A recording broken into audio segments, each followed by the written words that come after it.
தமிழகம் மட்டுமில்லாமல் நாடு முழுவதும் பெரும் அதிர்வலைகளை ஏற்படுத்திய இந்த சம்பவம் தான் இந்த பொள்ளாச்சி சம்பவம். 2019ஆம் ஆண்டு நடந்த பாலியல் துன்புறுத்தல் சம்பவம். அது தொடர்பான அந்த வழக்கு தான் விசாரணைக்கு வந்து இன்றைய தினம் தீர்ப்பு வழங்கப்பட இருக்கின்றது.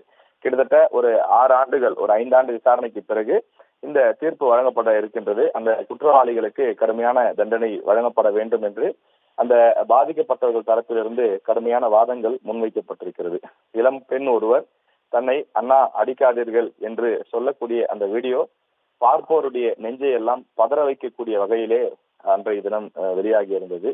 பாலியல் துன்புறுத்தல் செய்த அந்த கயவர்களிடம் கெஞ்சக்கூடிய வீடியோ வெளியாகி தமிழகம் முழுவதும் பெரும் பரபரப்பை ஏற்படுத்தியது. இது எந்த ஒரு பெண்ணுக்கும் யாருக்குமே ஒரு ஏற்படக்கூடாத ஒரு நிலை.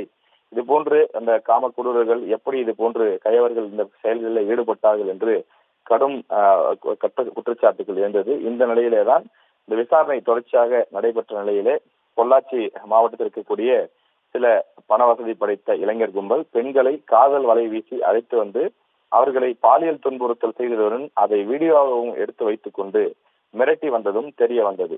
இதுல ஏராளமான பெண்கள் பாதிக்கப்பட்டிருந்ததும் தெரிய வந்தது.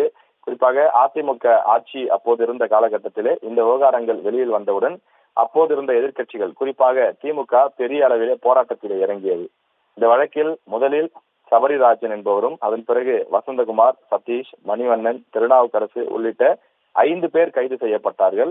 இந்த நிலையில்தான் இந்த வழக்கு சிபிஐக்கு மாற்றப்பட்டு சிபிஐ மேற்கொண்ட அந்த விசாரணையிலே அப்போது அதிமுக நிர்வாகியாக இருந்த அருளானந்தம், அதே போல பைக் பாபு, ஹரோன் பால் உள்ளிட்ட 4 பேரை கைது செய்தனர். இந்த வழக்கிலே மொத்தம் 9 பேர் கைது செய்யப்பட்டிருக்கக்கூடிய நிலையில் அவர்கள் மீது கூட்டு சதி, பாலியல் துன்புறுத்தல் உள்ளிட்ட 8 பிரிவு வழக்கு பதிவு செய்யப்பட்டது. கோவை மகளிர் நீதிமன்றத்திலே நடைபெற்று வந்த இந்த பொள்ளாச்சி பாலியல் வழக்கு விசாரணையானது சென்னை உயர்நீதிமன்றத்தின் கண்காணிப்பில் நடைபெற்று வந்தது என்பது குறிப்பிடத்தக்கது.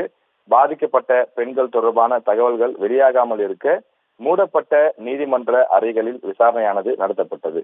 பொள்ளாச்சி பாலியல் வழக்கு தொடர்பான வழக்கறிஞர்கள், சிபிஐ அதிகாரிகள் மற்றும் நீதித்துறை ஊழியர்கள் தவிர வேறு யாரும் வழக்கு விசாரணை நடைபெறும் நீதிமன்ற அறைக்குள் செல்ல முடியாதபடி கட்டுப்பாடுகள் விதிக்கப்பட்டுதான் இந்த விசாரணையே நடைபெற்று வந்தது.